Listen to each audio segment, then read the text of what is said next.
Bendiciones, bienvenidos a esta cuarta sesión de la clase de Antiguo Testamento 2, libros históricos. Vamos a repasar nuestra prueba para que podamos ir comenzando ya con de donde dejamos el miércoles. ¿Cuáles son las posibles traducciones de Deuteronomio 6:4? Esto están directamente en el PowerPoint.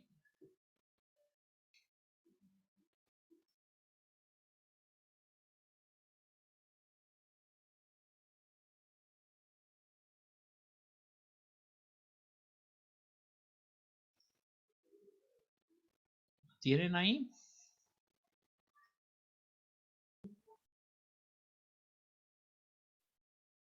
A ver, ¿dónde está? Acá. Bueno, decía, Jehová es nuestro Dios, o Dios es uno, o nuestro Dios es un Señor, o Jehová es único.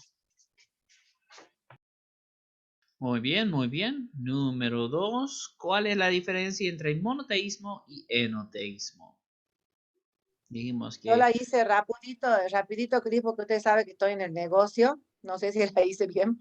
Después le mando por escrito porque hago así rapidito. Bueno, monoteísta significa que Dios es uno. Ajá. Y enoteísta, la diferencia que es la creencia de varios dioses, pero creen de que uno solo se merece adoración. Exactamente, exactamente. Entonces el Después le enoteísmo... mando por escrito a la noche, disculpe. Bueno, hermano, no hay problema.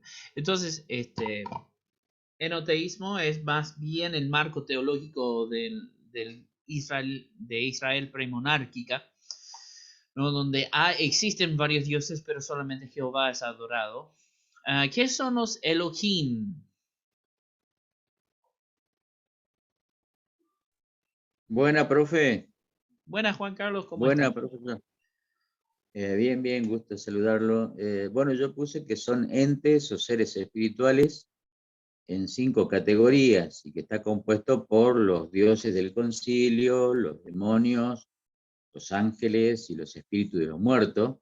Y Jehová está en medio de ellos presidiendo como un Elohim también, siendo que no está en la misma categoría de los nombrados, sino está por encima como superior a todo. Eso es lo que puse. Muy completa la definición, muchas gracias por esa exactitud. Pero si solamente pusieron entes espirituales o seres espirituales, eso es suficiente, ¿sí? Pero sí, Jehová está por encima de todas las categorías que nosotros mencionamos ahí. ¿Qué quiere decir Shedim? Shedim. Demonios. Demonios, demonios. Y recuerden, nada más para su aclaración acá, ¿sí? Porque esto va a ser importante para el examen. Que sí son demonios, así se traduce literalmente, pero viene del acadiano que quiere decir dioses territoriales. Dioses territoriales, ¿sí? Y eso es importante por lo que estamos por ver hoy. Porque estamos por ver el contexto cultural de Canaán, especialmente con sus diferentes dioses y su... ¿Cómo sería Lacadios? Acadiano, Eso es lo que no acadiano. entendí, profe. Es de, Acadiano. sí, es de Acad, ahí está en el chat, acadiano. De acá. Bien. Sí. Bien. Perfecto.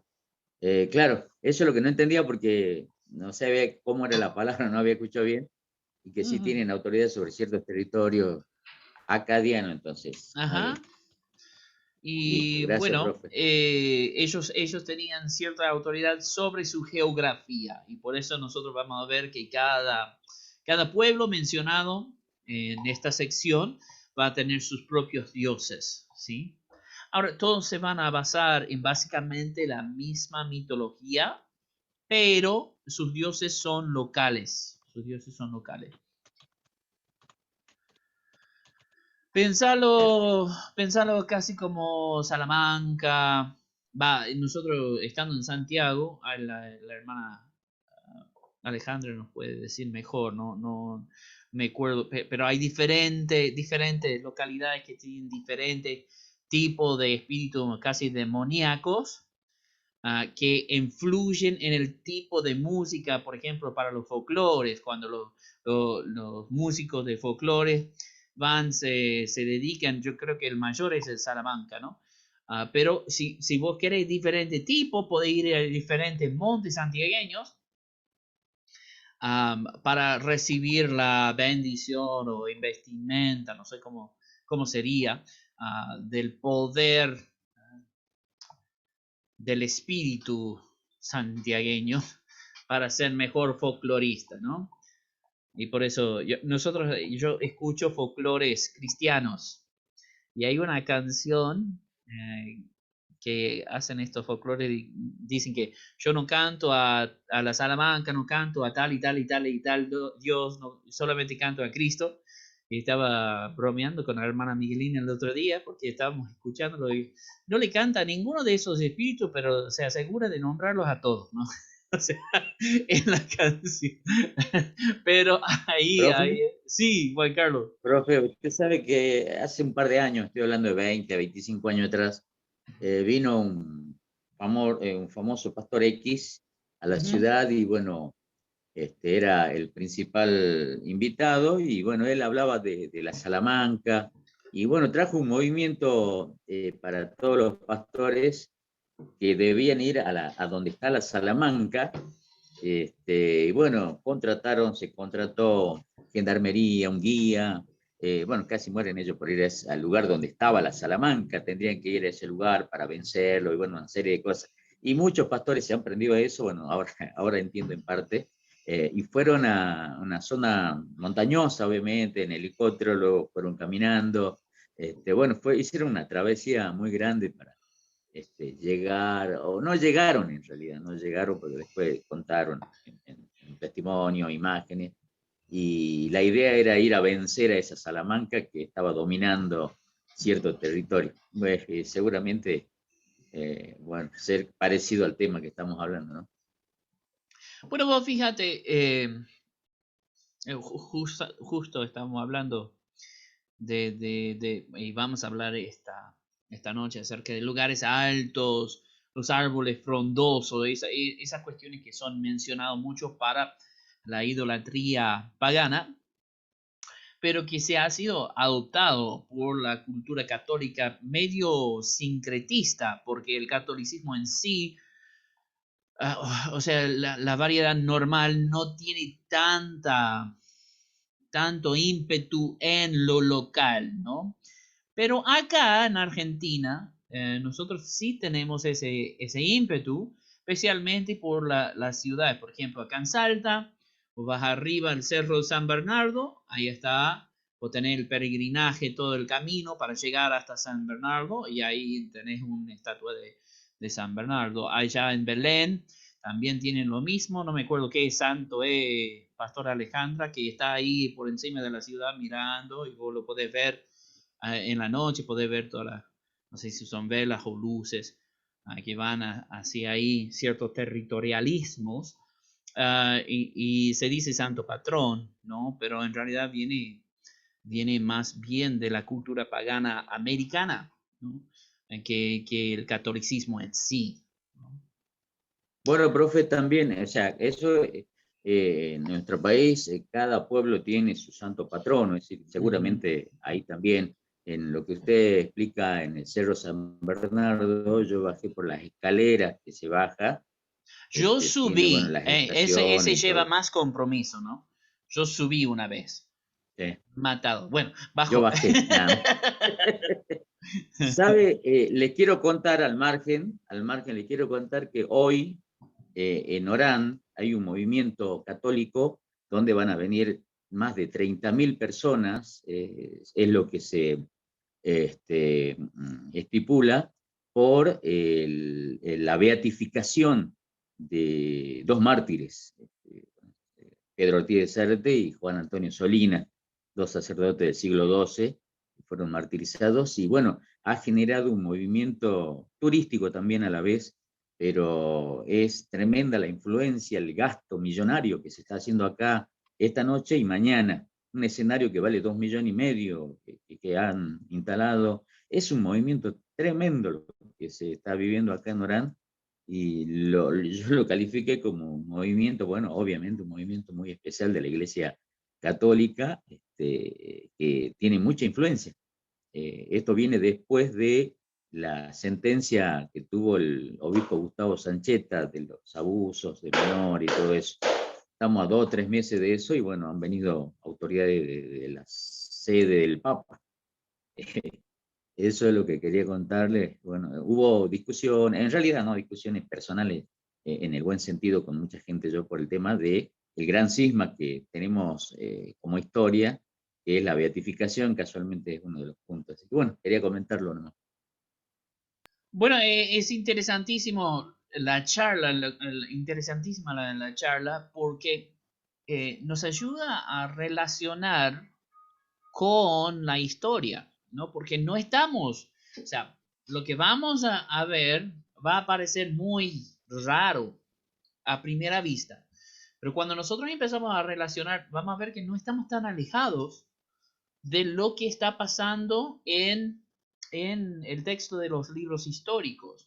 El mismo sistema todavía funciona, ¿no? Ahora, lo rebautizamos con otros nombres, lo cristianizamos, por así decirlo, pero en el pueblo y hasta fuera del pueblo, ¿no?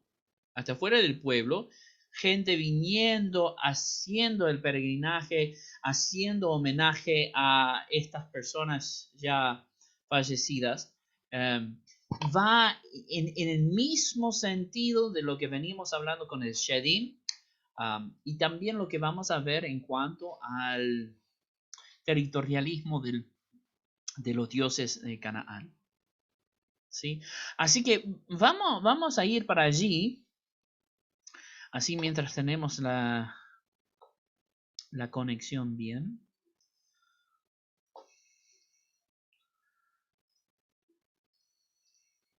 Y nosotros habíamos terminado aquí en la clase pasada. Bueno, algunas cuestiones más en cuanto al contexto. Esto no está en las diapositivas que yo les mandé. Después les voy a mandar. Hay dos diapositivas que yo agregué. Así que esta es una de las dos. Pero básicamente para que nosotros nos marquemos en cuanto a lo histórico y arqueológico. Nosotros estamos en tiempo de transición.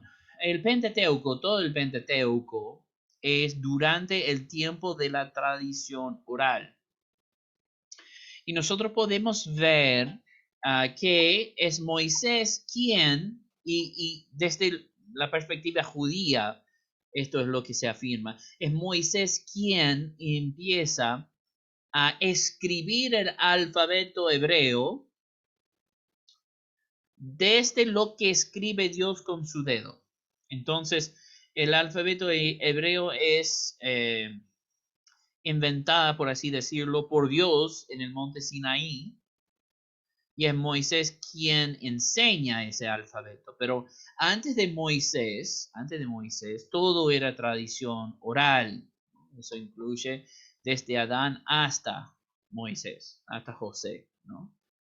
Entonces, lo que vamos a ver en ese tiempo es todo tradición oral. Ahora es importantísimo el impacto que eso tiene sobre nuestra lectura, o que debería tener sobre nuestra lectura del Pentateuco, especialmente por ejemplo, los primeros 11 capítulos de Génesis. Esto es completamente tradición oral, ¿no?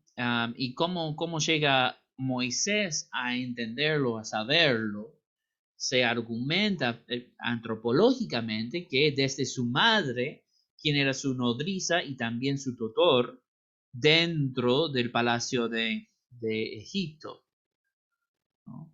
Obviamente en Egipto no le van a enseñar esas cosas, pero él los recibió de algún lado. Ahora, otro argumento es que él lo recibió de Dios en el monte Sinaí. No hay ningún problema con eso.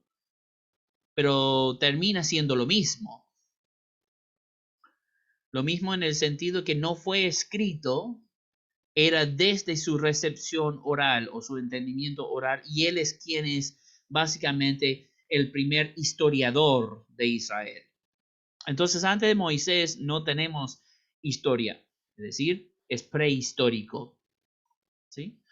Durante nuestro tiempo de la clase, por la primera parte, nosotros estamos en transición histórica, desde la tradición oral hacia la historia grabada. Ahora, eso es importante para cuestiones de fechas y autoría de libros.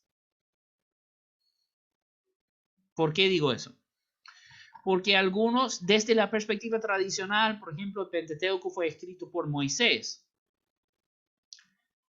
Pero desde la crítica literaria, algunos dicen, bueno, en realidad Moisés no escribió todo el Pentateuco, ni fue escrito durante el tiempo de Moisés, sino mucho más después. Ahora, si nosotros decimos así, estamos cuestionando la Biblia, bueno, no. En realidad hay muchos libros que son anónimos en la Biblia.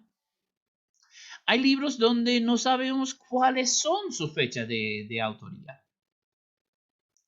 Entonces, que digamos que todo el Pentateuco fue escrito por Moisés o no, o fue escrito durante su vida o no, va a romper con una perspectiva fundamentalista, conservador, pero no va a romper con una perspectiva bíblica. Nosotros podemos aceptarlo tranquilamente con el precedente de otros libros como Job.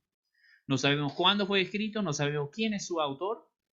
Es más, es difícil de fechar hasta los acontecimientos de los pueblos mencionados en Job. Entonces la historia en sí, el contenido, es difícil de encontrar su precedente histórico. ¿Sí? Entonces, cuando digo esto, lo que quiero enfatizar es que cuando estamos en sentido de transición, voy a decir algunas cosas que tal vez sean chocantes. Que, por ejemplo, Josué, es probable que no fue escrito por Josué.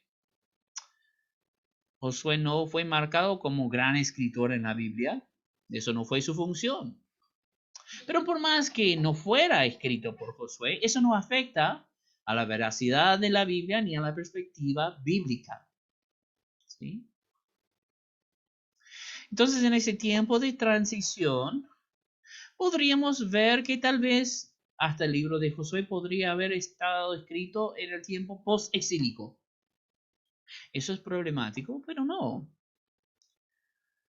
Porque estamos en un tiempo de transición desde la tradición oral hacia la historia grabada.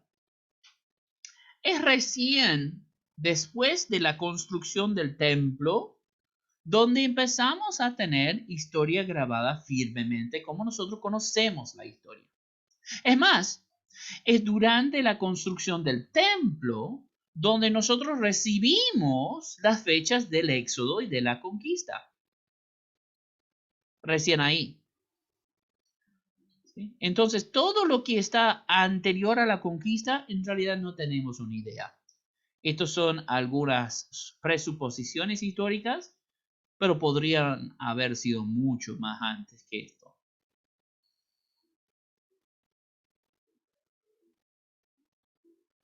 La única fecha donde nosotros podemos empezar nuestra historia, ya que son libros históricos, basándonos en 1 de Reyes 6, es la conquista.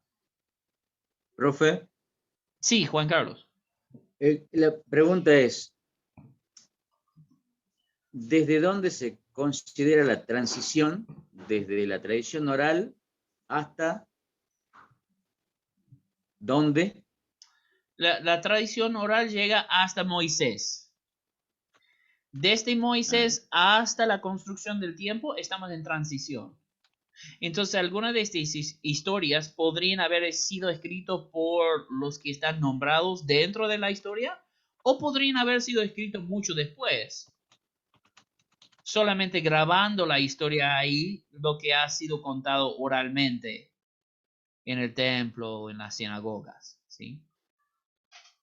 Es recién desde la construcción del templo en adelante donde tenemos historia grabada israelita. O sea, es decir, firme desde construcción del templo, todo está registrado. Y lo podemos ver en el registro de la construcción del templo. Es muy meticuloso, todos los materiales, de dónde vinieron. ¿Okay? Estamos empezando a tener una perspectiva histórica acá. ¿Sí? Okay. Solamente para darnos una perspectiva, ubicarnos en el tiempo, acá tenemos algunos hechos históricos en el mundo, alrededor del mundo, que están aconteciendo en el mismo tiempo. Tenemos la era de bronce o la época de bronce, alrededor del tiempo de la tradición oral. Ahora vamos a ver esta transición justamente en los libros históricos, ya hemos mencionado eso, ¿no? El primer alfabeto fue anterior al Éxodo. Entonces uno podría decir, esto es la base para tener lo escrito de Israel.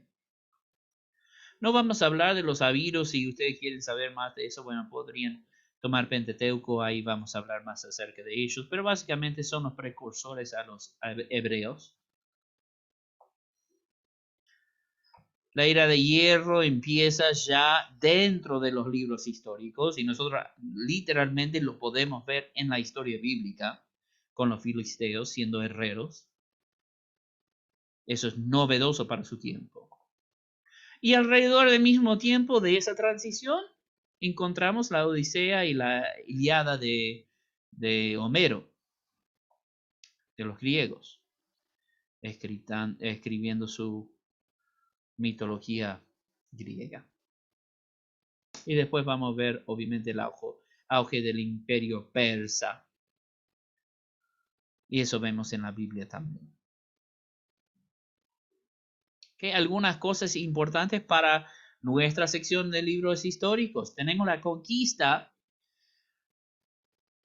Tradicionalmente en 1440. Algunos hallazgos arqueológicos lo fechan en 1290. Eso sería posterior a 1440, ¿no? Recuerden, cuando estamos en antes de Cristo, vamos al revés en el tiempo. Entonces la fecha tradicional lo tiene en una fecha más temprana y algunos hallazgos arqueológicos la tienen en una fecha más tardía. El ungimiento de Saúl entre 1060 y 1050 antes de Cristo. La diferencia en estas fechas es la diferencia en cuánto dura el libro de Jueces. Tradicionalmente estamos diciendo 300 años, ¿sí? Pero podría haber sido menos según lo arqueológico. No nos va a afectar en cuanto a nuestras creencias ni nada, ni les va a afectar en el examen, solamente les estoy mencionando para que tengan ese entendimiento. David instituye a Jerusalén como capital. No se llamaba Jerusalén cuando David lo instituyó como capital de Israel. ¿Cómo se llamaba? ¿Se acuerdan? Crédito extra.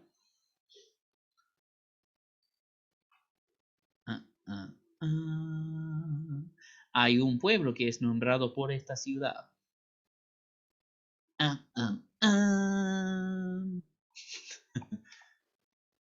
¿Alguien? ¿Nadie? Bueno, la ciudad se llamaba Jebus antes y era el centro de los jebuseos.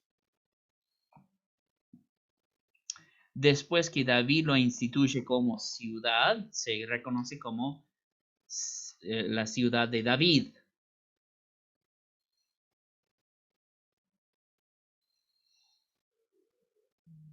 Quien después de Salomón, le falta una U en mi escritura acá, Jerusalén, va a ser conocido como Jerusalén o capital o ciudad de Shalom.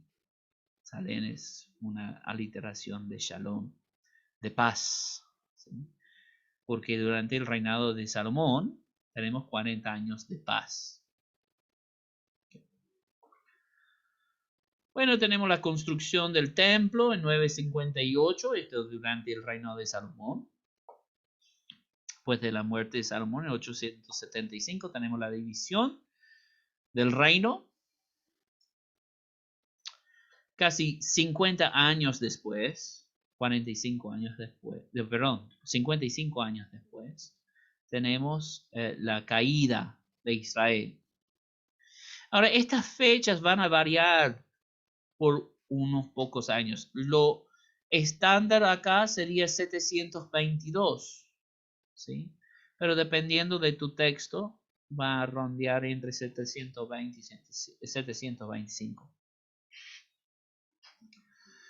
¿Por qué va a cambiar? Depende de cómo nosotros nombramos a Israel. En 720 tenemos a Sennacherib entrando, invadiendo a Israel y le lleva 2 años para hacer caer Samaria, quien es el capital de Israel. Entonces, cuando nosotros decimos 722, estamos hablando de la caída de Israel políticamente frente a Sennacherib, de los asirios. Y es hasta 725 donde es completamente exiliado Israel y reemplazado con los asirios. Entonces depende de tu texto que estás leyendo, cómo definimos la caída de Israel. 720, la invasión es de Sennacherib. 722, tenemos, lo dije al revés, 725, las invasiones, perdón, yo también me confundí con lo antes de Cristo. 725, las invasiones de Sennacherib. 722, la caída de Samaria. Y 720, tenemos el reemplazo completo de Israel. Anexación, colonización, como uno quiera decirlo. Pero es gobernado completamente por los asirios en esta fecha. 720. ¿Okay? Perdón por la confusión. 725, invasión de Sennacherib. 722, caída de Samaria. 720, colonizado completamente por asirios. ¿Se entiende esta diferencia en fechas? ¿Y por qué? Entonces, desde PMS, y esa es nuestra base, vamos a decir 722 porque eso es cuando cae Samaria. ¿Okay? Lo mismo va a acontecer en Judá, pero esta fecha más exacta, más estable, porque esto es después del sitio de Jerusalén. Esto en realidad es la tercera invasión de Nabucodonosor. ¿Sí?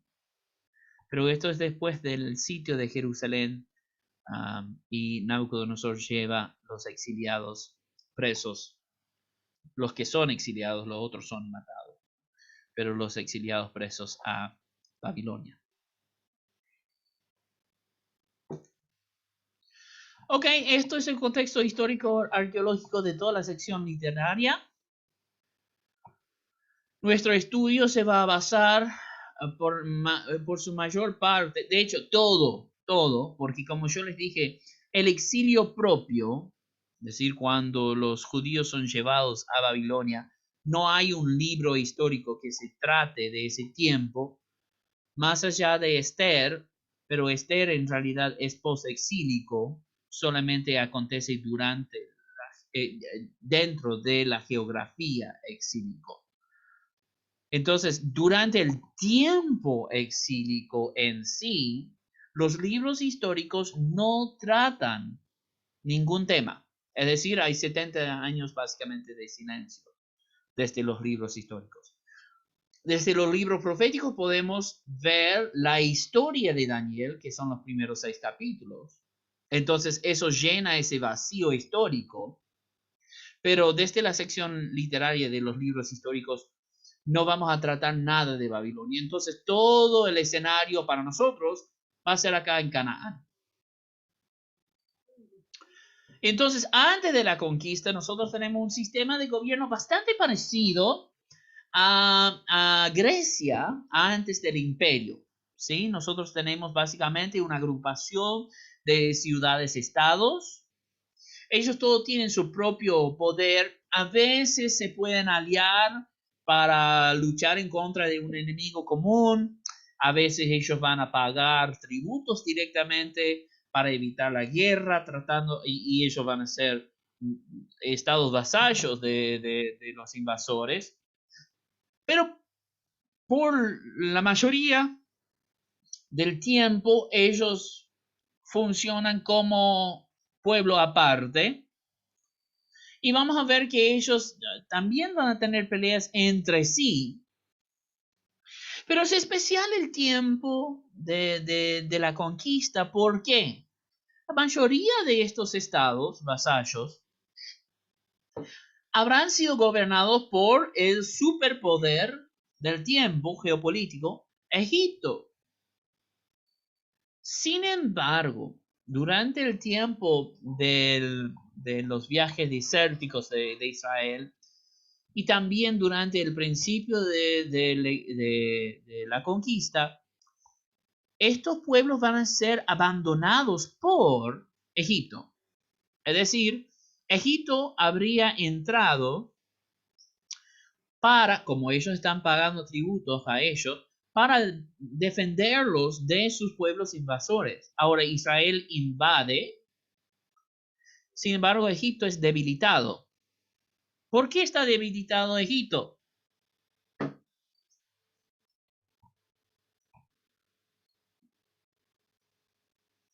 Bueno, si leímos el Pentateuco sabemos por qué. Porque no tienen faraón. ¿Okay? Estamos en una transición. Y si nosotros estudiamos un poco de egiptología, lo cual no vamos a hacer, pero básicamente lo voy a resumir, va a haber un nuevo reinado desde el sur que ni siquiera está aconteciendo en lo que sería el poder hegemónico. Hasta ese momento había estado en el norte, cerca a la delta Nilo, donde entra, tiene su puerto así, el Mediterráneo, había estado en el norte. Pero como el faraón y su primogénito habían muerto, esa dinastía faraónica terminó. Entonces Egipto en sí entra en básicamente una guerra civil entre los del norte que no tienen poder y los del sur que sí tienen poder y quieren apropiarse de todo el gobierno, todo el reino de Egipto.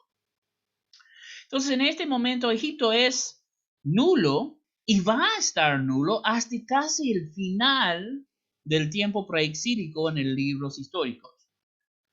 Es recién con Necao, quien va a ser mencionado en la Biblia, que van a regresar a su poder preconquista. Pero hasta entonces, si estamos hablando casi, que serán unos más de 500 años, donde hay un juego político en Egipto que no lo permite ser importante para la historia de Canaán. Entonces, todos estos pueblos, pequeños pueblos, son pequeños, no tienen un defensor para hacerle frente a un pueblo grande que está entrando, los israelitas. Recuerden que cuando nosotros terminamos el Pentateuco, Israel es más de 1 millón de personas. ¿Sí? Y hasta el día de hoy, cuando nosotros hablamos de un ejército gigante es alrededor de 10.000 soldados de infantería. ¿Sí? Esos son tamaños modernos de infantería. ¿Sí? Eso es ejército grandísimo. ¿Sí?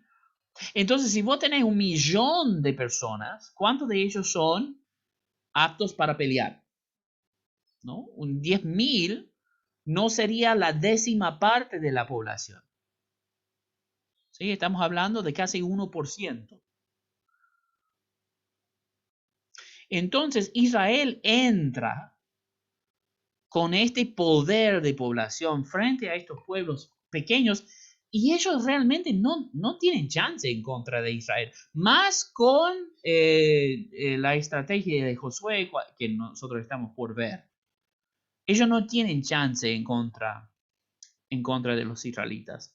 Y es interesante cuando nosotros miramos hacia atrás en la historia, ¿no? Porque podrían haber entrado hace 40 años antes de comenzar libros históricos y no entraron. ¿Por qué?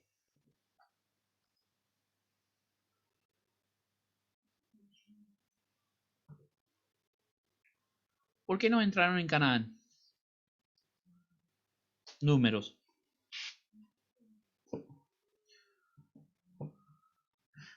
Porque le tenían miedo a los cananeos. Le tenían miedo. Pero mirándolo militarmente, los cananeos no le podían hacer frente. Por más que hayan gigantes, ¿okay? Vos tenés 1 contra 100 soldados. No importa que vos seas el tamaño de Goliat. Contra 100 no vas a hacer, ¿no? Pero obviamente ellos no tienen el pensamiento militar, se ven como esclavos todavía en ese tiempo, se ven como dependientes del Estado de Egipto. Ellos todavía están pensando, Egipto los va a defender, y en realidad Egipto está hecho desastre, no tiene esperanza de cruzar, no tiene esperanza de defender a nadie. Recuerden que los mejores guerreros murieron también, no es solamente el faraón. Fue con su propia escolta militar, lo mejor de los mejores, los carros, todo debajo del Nilo. Entonces Egipto no puede ni siquiera cruzar para defender a nadie, ¿no? Entonces, militarmente pensando, Canaán, aún en el tiempo de Números, no le podía hacer frente a Israel. Dios sabía de lo que estaba hablando. Pero bueno, eso acontece cuando nosotros no le tenemos fe a Dios, ¿no? Entonces, abandonados por Egipto, debilitados por continuas guerras internas y azotados por invasores, los estados cananeos estaban en condiciones ideales para ser conquistados por los hebreos. En cuanto al sistema teológico de ellos, su religión, ellos estaban unidos en cuanto a su adoración. Básicamente se basaba en la mitología de El y Baal, ¿sí? Él es básicamente el Dios Padre de todos los dioses. Él es el creador y principal deidad. Él tiene una esposa que se llama Asera, Astarte, Ishtar, dependiendo en qué sección estás de Canaán, o hasta en Babilonia también, porque esta religión en realidad surge desde Sumeria, que sería Mesopotamia o Babilonia, dependiendo del tiempo que estamos hablando. Ellos dos crean a todo lo que hay. Él es el padre del cielo, Asera es la madre de la tierra.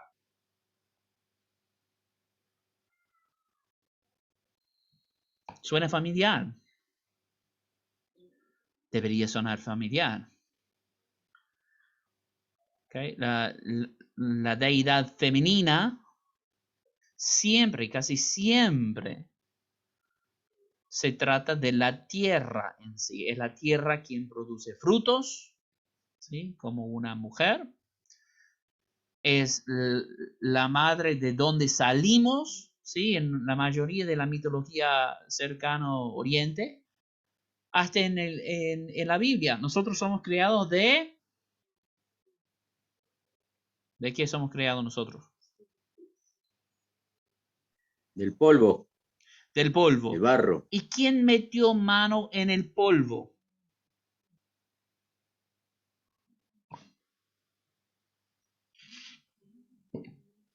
Dios. Entonces, no los quiero escandalizar acá, pero estudiándolo mitológicamente, eso es casi un acto sexual entre el cielo y la tierra.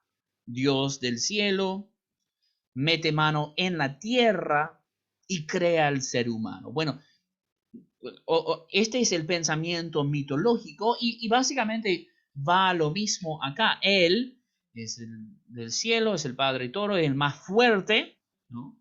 Recuerden que Dios es comparado a Dios con las fuerzas de él. ¿De qué?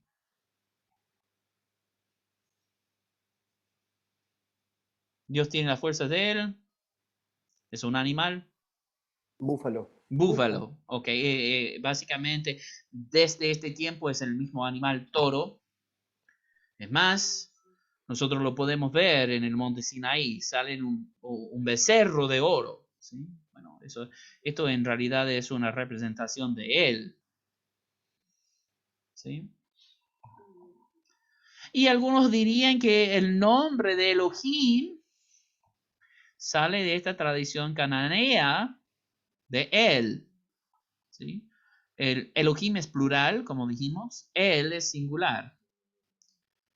Entonces, Dios en la Biblia va a ser mencionado como él.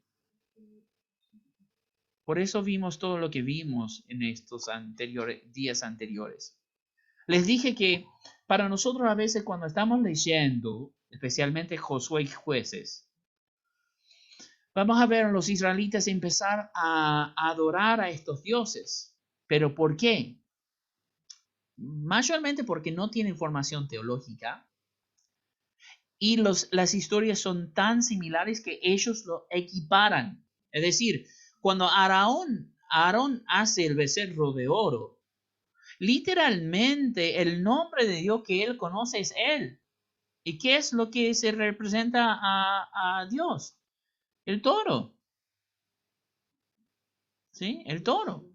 Entonces, él los llevó fuera de Egipto. Y como ellos no sabían qué había pasado con Moisés, un hombre de 80 años que subió al monte Sinaí con fuego, con truenos, que hasta lo más fuerte no querían subir, pero este hombre tenía que subir a escalar la montaña y estamos viendo, parece como un volcán.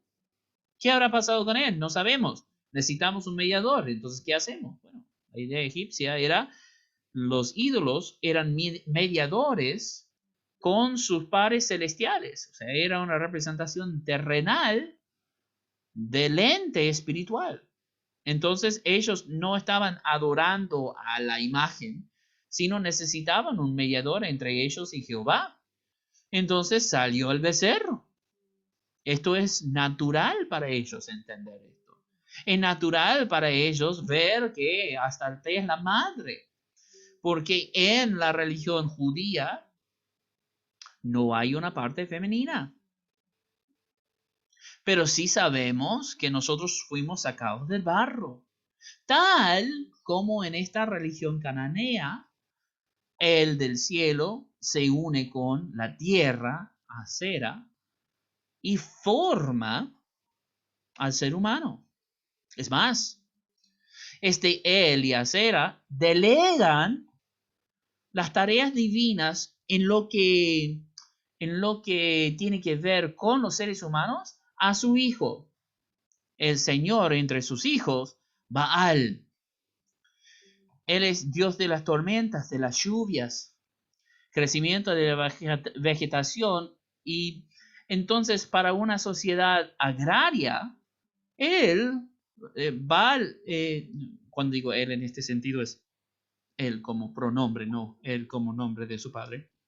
Baal es básicamente el señor de todos los dioses, el señor de las multitudes. Es más, podríamos verlo como el ángel de Jehová, porque es una representación física en la tierra de su Padre en el cielo. ¿Okay? Lo que estoy haciendo acá, no estoy diciendo que nuestra religión, nuestra creencia está basada en esto. Lo que estoy tratando de hacer es hacernos entender por qué los israelitas fueron tan engañados tan fácilmente. No eran tontos, no eran solamente sobornos. Soborno, no. ¿Cómo es la palabra que estoy buscando acá? No soporto. Cuando están obstinados, esa es la palabra. No es que son solamente obstinados y quieren ser idólatras. La persona común y corriente en este tiempo solamente sabía acerca de qué sacrificio tenía que presentar. Esto es todo lo que sabe. Entonces, si rompe alguna ley, presenta un sacrificio. Pero en cuanto al conocimiento de su Dios, en cuanto a cómo funciona todo, la persona común y corriente de Israel no tiene ese conocimiento. Entonces, cuando escucha de estos dioses en esta tierra, lo ve como igual a lo que sabe de su propia teología. Entonces empiezan naturalmente a adorar a estos dioses. Cada pueblo tiene su propio Baal. ¿Okay? Recuerden la historia de Números. Su Dios le acompañaba donde quería que fuera. Entonces, cuando ellos se encuentran en estos nuevos lugares, hay un Baal nuevo. Este ángel iba con ellos, donde quiera que fueran. Y los altares se construían en lugares altos. Ahora, hasta este momento, el tabernáculo ha sido móvil, no hay un templo fijo. Entonces, si nosotros recordamos la historia de los patriarcas, ¿dónde hacían sus sacrificios? ¿Dónde hacían su comunión con Dios? Abraham, por ejemplo. ¿Dónde se encontraba con Dios?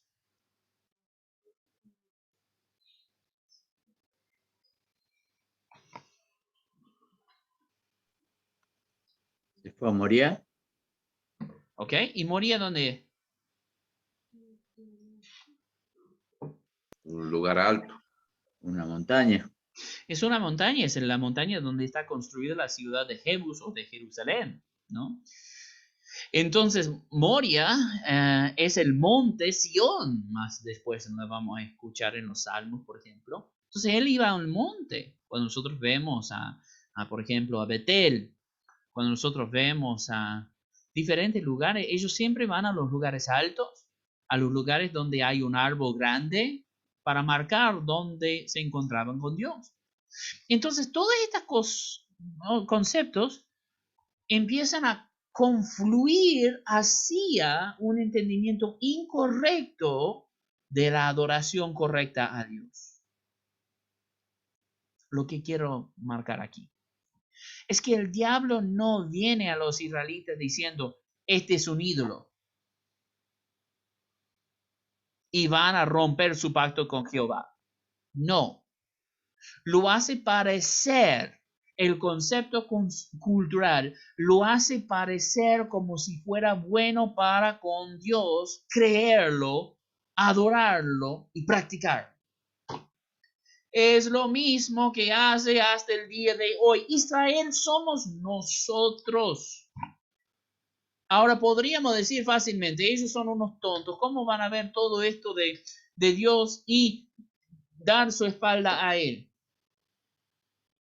Bueno, para Canaán, nosotros lo leemos de Éxodo, Levítico, Número, Deuteronomio y llegamos a Josué. Y si leemos constantemente, tal vez lleguemos en 2 semanas, 3 semanas, un mes. Pero hay que recordar, separa esta generación 40 años de los hallazgos, de las hazañas, de las hazañas del Éxodo. Y ellos sí han visto la presencia del Señor, sí han visto las victorias militares, pero ellos no han conocido personalmente a Dios. Y esto va a ser un problema recurrente para los israelitas. Porque escucharon de lo que Dios hizo para sus padres, para sus abuelos, pero no lo vivieron ellos. Entonces, ¿qué pasa? Se alejan de Dios naturalmente, por inercia. Se aleja de Dios. Por inercia se aleja de Dios. Somos los israelitas. La cultura nos presenta historias similares.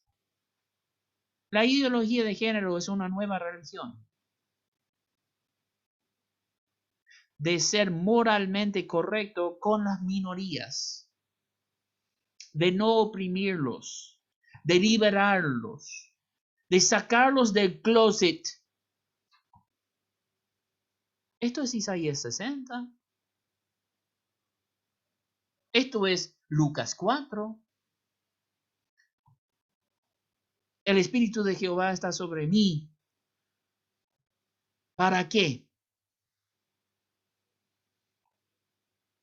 Para liberar a los encarcelados, a pregonar el año favorable de Jehová hacia los pobres, hacia los menesterosos, a dar justicia a los que están experimentando injusticia. Y entonces se toma la bandera moralmente diciendo, vamos a dejar de oprimir a este pueblo. Y los que oprimen a este pueblo son los malos, son los invasores. Y entonces los que nos ascribimos a los valores cristianos, ahora nosotros somos los malos. Y llegará tiempo en cuanto dicen que lo bueno es malo y lo malo es bueno. Es una nueva religión.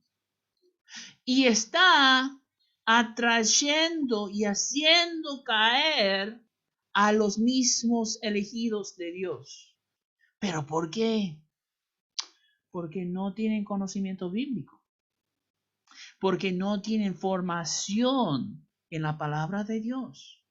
Porque no han experimentado personalmente a Dios. Han escuchado lo que Dios ha hecho para sus padres, lo que Dios ha hecho para sus abuelos. Pero en algún momento hubo una desconexión entre la fe viva y personal a llegar a ser fe histórica. Y henos aquí con Canaán. Lo pongo más personal. Si tus hijos solamente tienen fe histórica, nos encontramos en Canaán. ¿Y qué es lo que naturalmente acontece cuando nosotros nos alejamos de Dios? El culto consistía en ritos llenos de deseo y actividad sexual descontrolada. Dejarlo libre, dejarlo libre. Que se exprese, que se experimente como quiera. Lo que estamos viendo nosotros hoy no es nuevo, para nada. Y el enemigo nos tiene así, agarrando la cabeza, como que, ay, ¿qué vamos a hacer? Es el peor tiempo de todo. No, hermanos, esto es de siempre. Esto es de siempre. No es nuevo. El mundo no ha perdido su cabeza. Nunca ha tenido su cabeza. Jesús es la verdad. Él es el camino. Él es la vida. Y la única manera de experimentarlo es a través de Él. No, esto no es nuevo. Entonces, nosotros tenemos que ser luz en medio de esto. Bueno, no voy a predicar, pero veamos las conexiones, hermanos. Esto es natural. Esto es la naturaleza pecaminosa en plena vista. Ahora, Pablo dijo, es vergonzoso decir lo que quieren hacer y lo que hablan en secreto. Pero cuando llegamos a Canaán, el deseo y la actividad sexual es descontrolada. Creen en la fertilidad de la tierra, la Pachamama, y de los animales, y dependían de las relaciones sexuales de los dioses. O sea, su identidad se fundamentaba en su sexualidad. Ok. Tiempo de Noé, tiempo de Sodoma y Gomorra, tiempo de la iniquidad de los amorreos, como diría Génesis 15, 16. Esto es Canaán, pero esto es Argentina hoy. Este es el pueblo de Dios que deja a su Dios y va detrás de otros dioses, pero no por tontos. O sea, hay cierta necesidad, sí, involucrada, ignorancia involucrada, pero que puede ser remediado simplemente Deuteronomio 6 nos instruyó cómo hacerlo. Enseñar a nuestros hijos en su palabra, meditar en ella día y noche. Y cuando lo hacemos, no seguiremos a esto. Y si no lo hacemos, seguiremos a esto. Si no seguimos a esto, seremos bendecidos. Tendremos la protección y la presencia de Dios en nuestra vida. Si seguimos a esto, experimentamos castigo, maldición y separación con Dios. ¿Ok? Se ve por qué nosotros necesitamos tener el marco teológico para entender los libros históricos. ¿Okay? Tenemos más información acá, se pone peor. Los adoradores practicaban, recuerden, antes de continuar, yo les dije que hoy no íbamos a tener descanso. Si necesitan ir al baño, cualquier cosa pueden ver la grabación después, pero vamos a seguir adelante.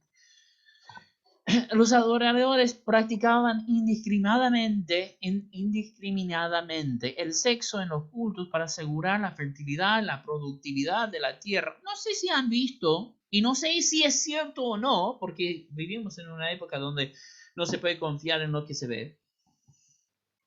No sé si han visto esta imagen que va circulándose en Facebook de un culto pentecostal donde el hombre y la mujer están teniendo sexo en el altar, el pastor está extendiendo su mano sobre ellos y la iglesia está orando por ellos para que se aseguren su fertilidad, para que tengan hijos. Okay. Eso no es nada cerca de Dios. Esto es la religión de Canaán. Practicaban la adivinación, adoraban a la serpiente y sacrificaban a los niños. Practicaban la adivinación. Algunos pensamos que la palabra de sabiduría es esto. Entonces buscamos los profetas para que nos digan cómo va a ser nuestra vida. Hermano, eso no es de Dios. Adoraban a serpientes. No sé si han visto en Estados Unidos algunos, por el relato de Pablo en la isla de Malta, por haber sido mordido por una víbora y no le hizo daño, piensen que eso es lo que tenemos que hacer. Hay denominaciones enteras pentecostales que agarran a serpientes, adoran con serpientes en su mano y algunos mueren porque son serpientes venenosas. ¿No? Sacrificaban a niños. Ni tengo que hablarles de los cristianos que están a favor del aborto. ¿Okay? Algunos se ofenden porque hoy nosotros tenemos el gozo de decir la ley del derecho de aborto en Estados Unidos fue derogada. Y los cristianos celebramos porque no va a haber matanza de niños, menos que haya algunos cristianos que abogan por la muerte de los niños. Esto es religión cananea. Esto es Canaán y los diferentes pueblos, cada uno con sus propios dioses. Acá tenemos una imagen del tiempo contemporáneo de los libros históricos acerca de Astoret, o Astarte, o Acera, o Istarte, dependiendo de la zona donde está. Vas a ver su nombre en todo, en todos los libros históricos, en diferentes transliteraciones por diferentes zonas, ¿no? Pero tenemos los diferentes dioses como Baal, Molech, Acera. Okay. Miren acá, para que, no sé si los que están en celular tal vez no puedan ver. Pero acá vemos Jerusalén, es parte de los jebuseos. Bueno, la ciudad no se llamaba Jerusalén en el tiempo de la conquista, era Jebús. Okay. Profe. Entonces, sí. Y Moloch, todo eso. Sí, Moloch es un dios general. Usualmente se adoraba en el sur de Palestina o Canaán, pero se encontraba cultos a Moloch en todo Canaán. Y Moloch también era un dios de fertilidad que requería un sacrificio de niño para bendecir con fertilidad a las demás mujeres en la ciudad. Entonces, anualmente tendrían sacrificio de niños para bendecir a todas las mujeres estériles en su ciudad. Lo pasaban por el fuego, tal como sería un sacrificio a Jehová, ¿no? Cuando nosotros hablamos de sacrificio quemado, pero en vez de usar a un animal, ellos usaban a niños. Hay otras cosas que acontecen en la ley que son interesantísimos, son previsiones para Canaán y la religión idólatra. Se han preguntado, por ejemplo, ¿por qué no hay que hervir una oveja, ¿cómo se llama el cachorrito de abeja? No me sale ahora, cordero. El cordero en la leche de su madre, una cabrita en la leche de su madre. Bueno, eso era una práctica para fertilidad de los dioses cananeos, ¿no? Ahora los judíos, por ejemplo, no tienen, si tenés lácteos, está guardado en una heladera fuera de la heladera donde hay carnes, lo han llevado al otro extremo, ¿no? No podés comer una hamburguesa con queso si sos judío, ¿no? Por esta ley. Pero esta ley no se trataba de mezclar lácteos y carnes, se trataba de un rito idolátrico que hacían los amorreos.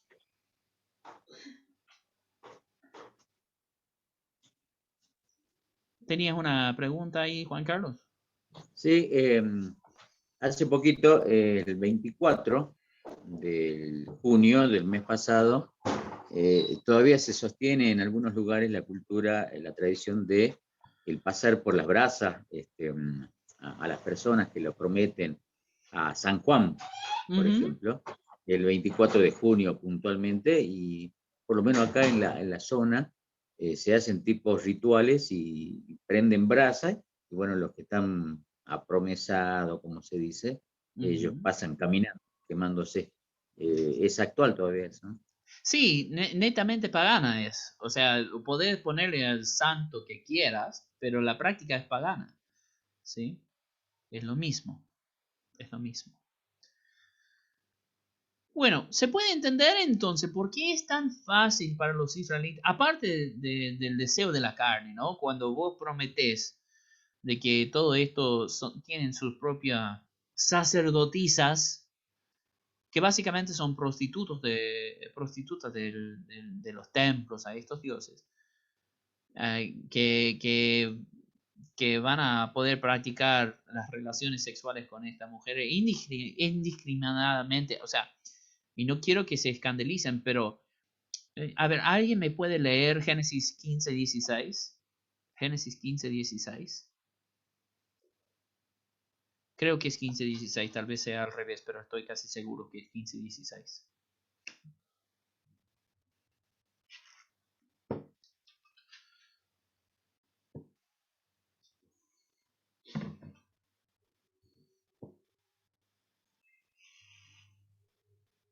Amén.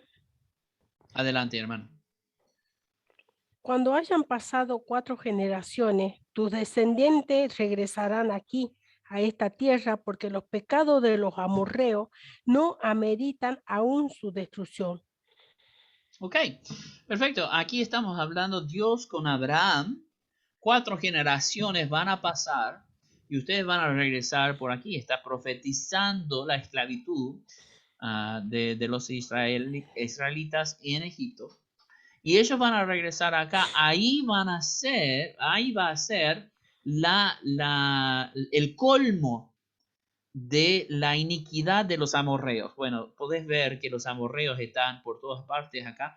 Acá vemos amorreos, acá vemos amorreos, están en toda esta zona. Y antes de que sean agrupados diferentemente, todos eran amorreos. Entonces Abraham sabía de quiénes estaban hablando y la tierra de los cuales estaba hablando acá, de amorreos otra vez. Entonces estaba hablando de la iniquidad extrema. O sea, hay un Baal que vivía acá en el sur, que se llamaba Baal Peor. Y es medio chistoso que se llama Baal Peor, porque en español peor tiene un significado. Y básicamente este es el peor de todos los Baales. Y su fertilidad no se trataba de relaciones sexuales, sino a través de desechos digestivos. Entonces lo que hacían las mujeres acá era tan feo que se ofrecían como platos de comer. Y no voy a seguir ahí, pero para que puedan entender, me quedo ahí nomás. Pero, o sea, la iniquidad era a un extremo que la depravidad sexual llegaba a cosas indescriptibles en buena compañía. ¿Sí? Entonces, aquí estamos en la situación donde Josué va a entrar. ¿Okay? Para el libro, no conocemos el autor. Tradicionalmente le decimos que es Josué, aunque no tenemos ninguna base por completo para decir que Josué escribió el libro de Josué. Es solamente porque él es el protagonista, entonces como Moisés fue el autor de su historia y como Dios estaba con Moisés, él va a estar con Josué. Algunos lo interpretan que Josué escribió a Josué, pero más probablemente es una recopilación de una persona que conoció a Josué y su liderazgo, tal vez escrito durante el tiempo de los jueces, ¿sí? Y esto es empezando ya el tiempo de los jueces. El mensaje y el propósito es relatar la historia de la tierra prometida a manos del pueblo de Israel, o básicamente el cumplimiento de las profecías divinas que Dios hizo a Abraham acerca de su regreso a Canaán y su posesión de la tierra, ¿no? Se nombra un nuevo líder, Josué, es el sucesor de Moisés. Dios habla directamente con Josué, semejante a la manera que habló con Moisés, pero no es igual, no es igual. Entonces vemos una relación personal, pero las personalidades y la interacción va a ser diferente. Y eso se ve en el primer capítulo, es igual a Moisés. Pero ya después del primer capítulo, nosotros empezamos a ver una diferenciación entre el liderazgo de Moisés y el liderazgo de Josué, ¿sí? Si ustedes quieren, si necesitan ánimo para algo, tienen mucha tarea, yo les doy mucha tarea, y sinceramente no lo quieren hacer, bueno, lean Josué 1, va a animarlos, va a darles fuerza, ¿no? Es algo muy alentador de leer. Mucho de lo que sabemos de memoria de Josué se encuentra en el primer capítulo, ¿no? Solamente tú sé fuerte y valiente, esfuérzate, guarda todos los libros de esta palabra en tus ojos día y noche, ¿no? O sea, estas son cosas del primer capítulo. Pero lo que sí vamos a ver la diferencia es que Moisés era el líder político y sacerdotal en su tiempo. Es decir, él manejaba las agrupaciones, los conflictos que había dentro de la comunidad, pero también era representante para la comunidad, a Dios y Dios a la comunidad. Entonces, Moisés tenía doble función, ¿no? Él era el líder político y el líder religioso. Josué no va a hacer eso. ¿Okay? Esto es importante que ustedes sepan. Moisés es el líder político y religioso. Josué es el líder político. ¿Okay? Y algunos dicen que Josué no tiene error en cuanto a su liderazgo. Yo voy a decir que sí, y justamente es el problema religioso que él tiene, que va a dirigir así a los jueces. Bueno, acá tenemos, ahí está al revés. Acá tenemos ese problema. Ahí le pongo bien. Me van a ver cambiar de lado ahora. Acá tenemos, yo y mi casa serviremos al Señor. Y es lindo para poner en el mate, ¿no? Quiero que mi casa sirva al Señor. Eso es lo que quiero. Pero Josué no lo dice en la manera que nosotros lo ponemos en el mate, ¿no? Ya vamos a llegar a eso. Pero él es el líder político, no el líder religioso. Y el primer momento donde lo podemos ver es justamente en capítulo 4, cuando Dios, como prometió, iba a estar con Josué tal como estuvo con Moisés. Ahora, argumentablemente, el hecho más grande del liderazgo de Moisés es justamente el cruzar el Mar Rojo, ¿no? Ese es el momento como definición de Moisés con pueblo. Hasta ese momento habían visto las 10 plagas, habían visto cómo Dios les sacó de Egipto, pero todavía estaban cuestionando si realmente Moisés era el líder o no. Tenemos algunos episodios interesantes cuando están en el camino, por qué nos han dejado aquí para morir, podríamos haber muerto ahí en Egipto, por lo menos comiendo cebolla. Pero es en el Mar Muerto, en Mar Rojo, donde nosotros vemos la definición del poder de Dios que está con Moisés. Bueno, lo mismo va a acontecer con Josué cuando cruzan el río Jordán, porque es otro éxodo. Ellos salen del desierto y entran en Canaán, la tierra prometida. Entonces hay otro bautismo, por así decirlo. El Mar Rojo es un bautismo como pueblo y el río Jordán es una confirmación de nacionalidad de este pueblo de Dios, ¿sí? Entonces, Moisés pone la vara y se separa el Mar Rojo. Wow, ese mate salió caliente. Lo tomé rápido. Perdón. Este era más caliente. ¿Qué decía? Ponía la vara y se separó el Mar Rojo. Josué no hace eso. Josué deja que el poder levítico, la institución levítica, tenga su lugar. Y esto es donde empezamos a ver una separación que va a ser importante. Los líderes políticos no son necesariamente los líderes espirituales. Esta verdad va a acompañarnos a través de los libros históricos, especialmente cuando empezamos a ver los profetas hablando como Samuel. Entonces, es un momento definitivo donde Josué da las instrucciones a los levitas a llevar el arca del pacto delante de ellos, que se pongan sus pies en el río, y cuando ponen sus pies llegan hasta sus tobillos en el río se seca donde ellos tienen que cruzar y crucen frente a Jericó. Ahora, uno de los conceptos que nosotros tenemos que entender en cuanto a la tierra de Canaán para los israelitas en este tiempo no es ganado por su victoria militar. ¿Okay? La tierra ya es suya como una herencia, es un derecho suyo, prometido por Dios, ¿sí? Entonces, nosotros vamos a ver el cumplimiento de eso ya en la vida de Moisés, en la Transjordania, pero el pueblo en sí, la mayoría del pueblo, va a empezar a gozar de esa herencia en la tierra de Canaán propia, ¿sí? Esto les va a dar su riqueza material de las familias. Y algo interesante acontece cuando ellos cruzan el Jordán. Cuando ellos cruzan el Jordán, la Biblia registra que ya no cayó maná. ¿Por qué? Porque ya habían entrado en su tierra prometida. Ellos tenían que seguir en obediencia a Dios y si hacían eso, Él iba a producir los frutos. Fíjense. Baal era el dios de las lluvias, era el dios de la fertilidad y los frutos.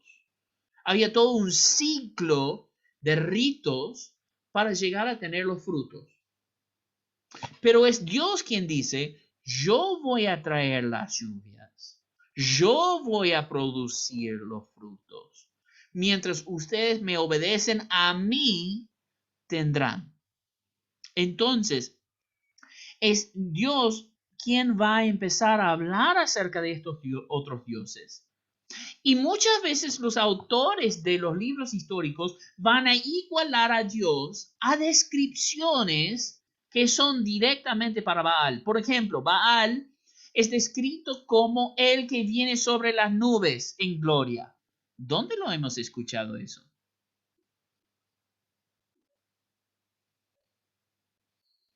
Bueno, en el Antiguo Testamento lo iguala a el Mesías. Y en el Nuevo Testamento, Jesús lo dice cuando está siendo probado por el Sanedrín antes de antes de su crucifixión. Usted lo dice. Y desde ahora te digo, verán al Hijo del Hombre venir con gloria en las nubes, a la diestra del Padre.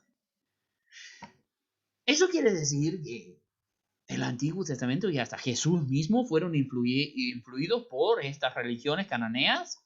Algunos teólogos cristianos liberales te van a decir que sí. Pero yo no soy liberal.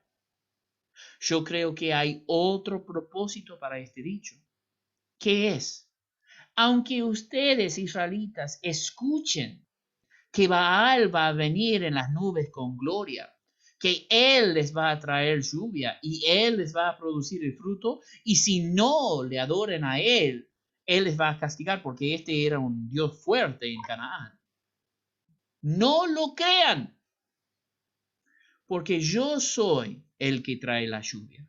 Yo soy el que produce los frutos.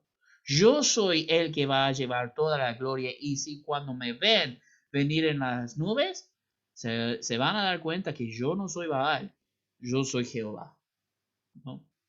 Este es el propósito, a que nosotros reconozcamos quién es verdaderamente el Dios verdadero. Bueno, entonces es justamente la herencia que está ligada al pacto. La herencia, escriben esto, la herencia de la tierra está ligada al pacto entre Dios e Israel.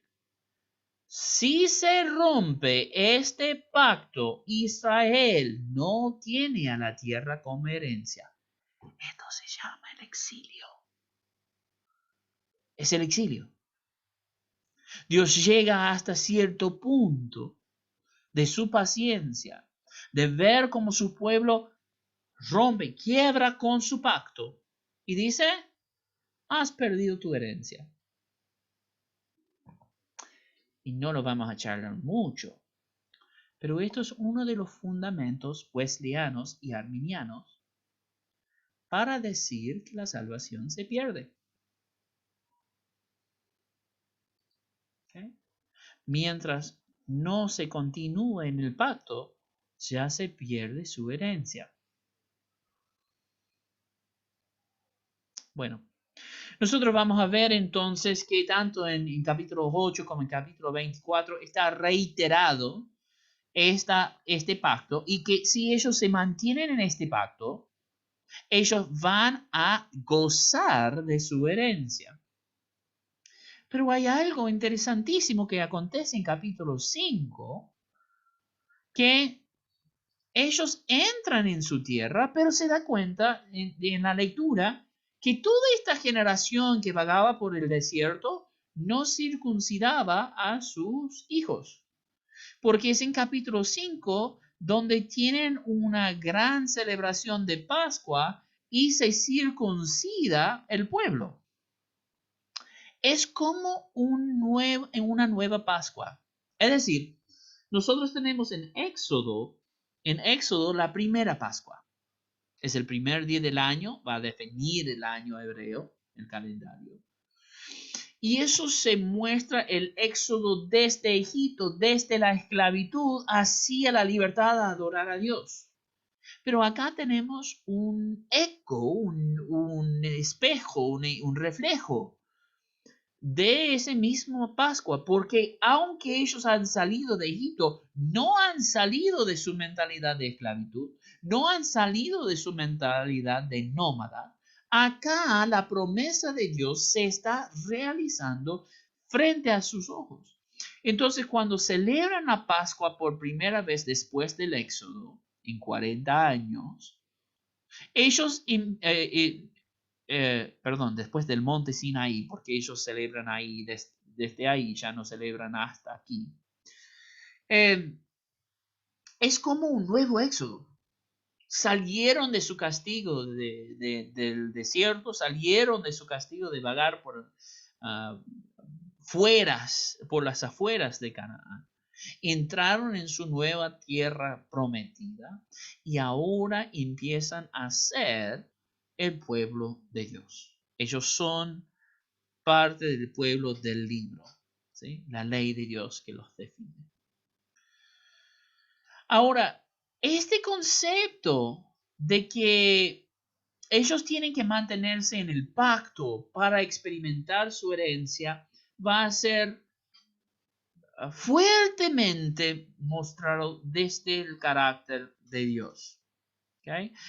Entonces, el pacto, la idea de obedecer al pacto no es arbitraria. La idea de que nosotros tenemos que estar ligados a la ley de Dios no es solamente porque Dios dijo hay que hacer esto y no hay que hacer esto y esto te va a dar la herencia. No, las leyes de Dios reflejan al carácter divino, reflejan a la bondad y a la perfección de Dios. Su pueblo ha de imitar al carácter de Dios para que ellos muestran luz a las otras naciones. De hecho, esto es una de las primeras estrategias evangelizadoras. ¿Sí? A través de ver a Israel, las naciones han de ver al carácter de Dios. Y Israel mismo, a través de obedecer y ver las victorias militares que ellos van a tener, van a ver el carácter de Dios. Entonces, este pacto en sí refleja tanto a Israel como a las otras naciones el carácter de Dios. Ahora, me van a decir, ¿cómo es evangelizadora el carácter de Dios que está invadiendo y destruyendo a los otros pueblos? Bueno, hay una marcada diferencia entre el pueblo de Israel y los otros pueblos que los rodean. No sacrifican a sus hijos. No practican indiscriminadamente las relaciones sexuales. No hacen los ritos de comida como hacen los cananeos para agradar a su Dios. Su Dios no es territorial, no tiene poder solamente hasta la frontera de Salta y Tucumán. Él es Dios de todo el mundo, ¿no?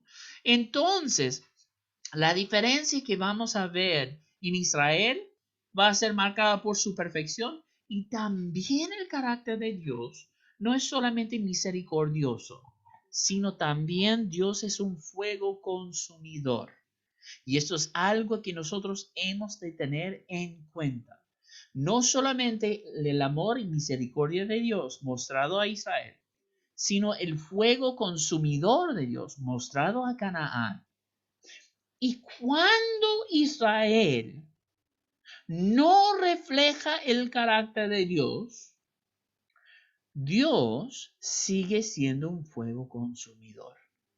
Y en Josué esto es fuertemente mostrado, especialmente en la dicotomía militar entre Jericó y Ai. ¿Sí? Los primeros episodios militares que vemos en Josué, pero ya vamos a llegar a eso. Entonces, nosotros ya hemos visto eso, ustedes pueden verlo después, pero básicamente nos está dando la fecha y el contexto histórico. Primero de Reyes 6:3 es donde nosotros vemos la construcción del templo. 480 años anteriores a eso se produjo el éxodo, entonces restás 41 años y encontrás la fecha de la conquista. Ustedes también pueden ver esto, después no tenemos tiempo hoy. Entonces, entrando en Canaán, nosotros entramos en lo que es la Guerra Santa. El trabajo de Josué es claro, tiene que conquistar y repartir la tierra. Ahora esa repartición es enumerado ya antes del tiempo de Josué y eso lo vemos en Números 33, que ellos tienen que destruir por completo a los cananeos por 3 razones particulares. Habían llegado al colmo de la impiedad, la maldad, la inmoralidad, como nosotros ya hemos leído en Génesis 15:16. También para proteger al pueblo escogido de la contaminación de una religión depravada. No querían ser contaminados por lo que está pasando a su alrededor, aunque va a acontecer. Y también para grabar en la mente israelita las consecuencias tristes de la impureza. Algo interesante. En los libros históricos empezamos con el pueblo puro siendo Israel. Y las naciones a su alrededor son las naciones paganas que han de ser destruidos. Pero justo antes del exilio, Israel llega a este mismo estado y la herencia que les fue prometida de Canaán les es quitada y ellos son expulsados de Canaán. Entonces tenemos lo opuesto ocurriendo, tal como Dios prometió. Si me obedecen y guardan este pacto, tendrán esta herencia. Y si no, también ustedes serán expulsados como yo estoy expulsando al amorreo delante de ustedes. Y es exactamente lo que acontece en el exilio tanto asirio como en el exilio babilónico. Entonces, cuando nosotros leemos esto de la Guerra Santa, esta es la parte más controversial casi de libros históricos. Y va algo así. Dios pidió a los israelitas que destruyeran por completo los pueblos de los cananeos. Cuando uno destruye, y hay pasajes, por ejemplo en Jericó, donde tienen que destruir hasta las mujeres y los niños. Tienen que sacrificar todo por completo. Hasta los animales no han de quedar en pie. Entonces, lo que estamos hablando hoy, en los términos de hoy, Dios está mandando un genocidio. Un genocidio es una destrucción por completo de una raza. ¿Okay? La pregunta del ateo es: ¿cómo es posible que un Dios de amor permitiera semejante genocidio? ¿Cómo que un Dios de amor va a arrebatar la vida de un niño inocente, un bebé en brazos que está amamantando? Vas a matar a la madre y al bebé cuando el bebé no ha hecho nada. Ustedes cristianos, que son tanto del amor y misericordia de Jesús, tienen un Dios malvado en el Antiguo Testamento. Así que vamos a tomar 10 minutos para discutirlo. Y quiero escuchar sus opiniones. Nosotros vamos a ponernos en pequeños grupos donde ustedes se van a juntar y van a charlar. ¿Cómo es posible que un Dios de amor puede mandar un genocidio y llamarlo una guerra santa? Así que ustedes están recibiendo ahora unas invitaciones para ir a una sala pequeña. Ahí van a charlar con su grupo acerca de esta idea y van a tratar de responderlo en 10 minutos. ¿Ok? Así que por favor vayan entrando. Van a tener 10 minutos y después vamos a cerrar los grupos y van a regresar por acá. ¿Ok? Necesitan aceptar la invitación.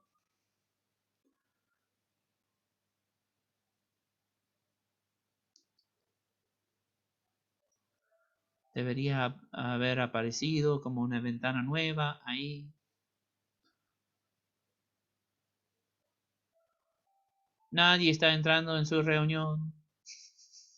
Todavía no nos apareció la invitación. Acá por acá por lo menos no. Ok, voy a tratar Apareció de la obligar. invitación, No profesor. apareció nada. Ahí está.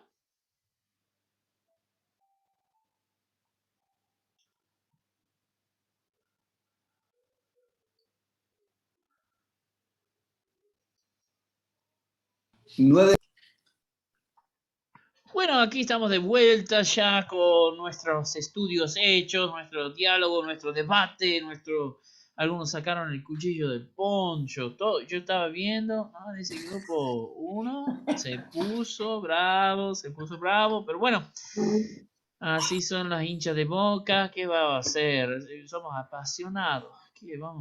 Vamos todavía.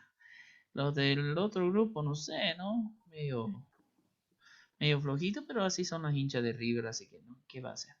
Bien. Entonces, nosotros tuvimos una pregunta. La digo en broma, no se me enojen, por favor. Nosotros tuvimos una pregunta aquí. ¿Cómo es posible que un Dios de amor permitiera semejante genocidio? A ver, grupo 1, alguien que quiera ser vocero, que me diga, ¿es por esto, Cris? ¿Qué decimos? Grupo 1 tenía Fabián Zambrano, tenía Juan Carlos Maraz y hermano Alejandra Zarco. Ahí el pastor Fabián. Vamos, pastor. Bueno, sí, cómo no. Los hinchas de Boca somos así. Así es. Ya viene Vidal, ya viene Vidal.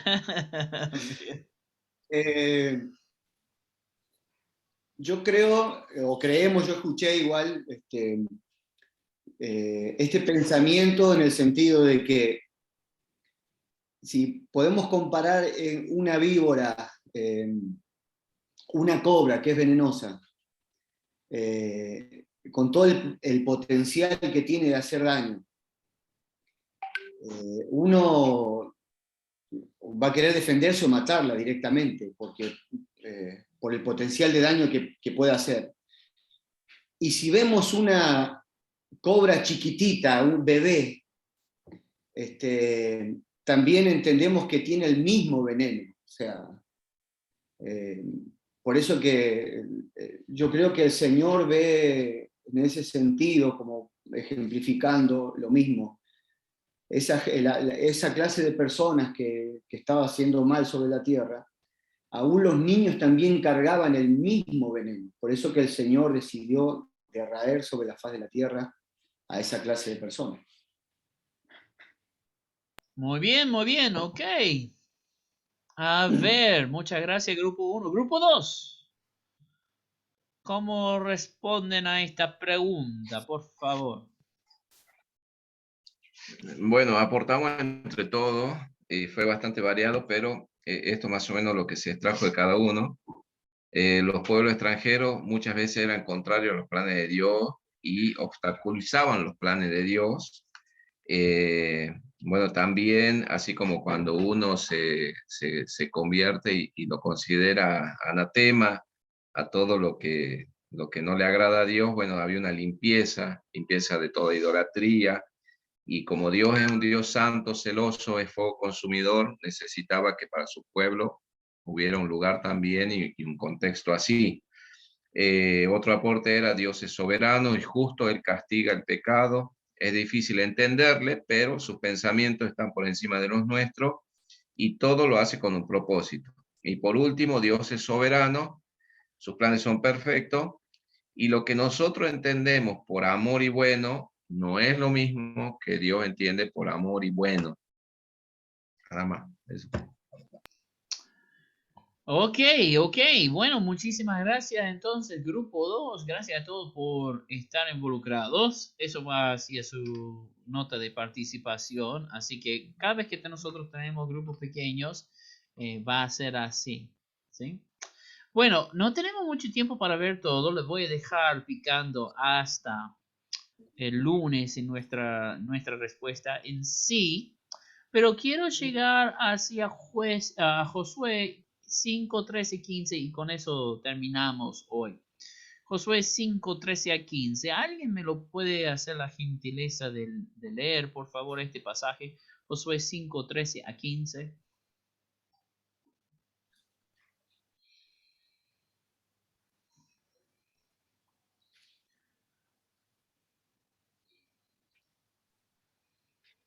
Sucedió que estando Josué... Sí. Siga, pastor. Sucedió que estando Josué cerca de Jericó, levantó sus ojos y vio un varón de pie frente a él con una espada desenvainada en su mano. Y Josué fue hacia él y le dijo, ¿eres tú de los nuestros o de nuestros adversarios? Y él dijo, no, yo soy príncipe del ejército de Yahvé, que ha venido ahora. Y Josué cayó en tierra sobre su rostro y le dijo, ¿qué dice mi señor a su siervo? Respondió el príncipe del ejército de Yahvé a Josué, quita el calzado de tu pie, porque el lugar donde tú estás es santo. Amén, amén. Bueno, lo vamos a dejar ahí para esta noche. No voy a dar comentario ni nada. Pero quédense con esto, quédense con esto. Nuestra respuesta es o que los bebés cananeos son cobras o que los bebés cananeos son obstáculos. Y eso no va a satisfacer a tu amigo ateo. Pero la clave de nuestra respuesta debería encontrarse en este pasaje, ¿sí? Y cuando regresamos del finde, vamos a regresar a ver este tema y responderlo. Mediten, estudien, repasen esto y hagan lo que les digo a todos mis alumnos que están tomando homilética. Vivan en su pasaje. Tomen tiempo para pasear dentro de ello, ¿no? Mirarlo de diferentes perspectivas.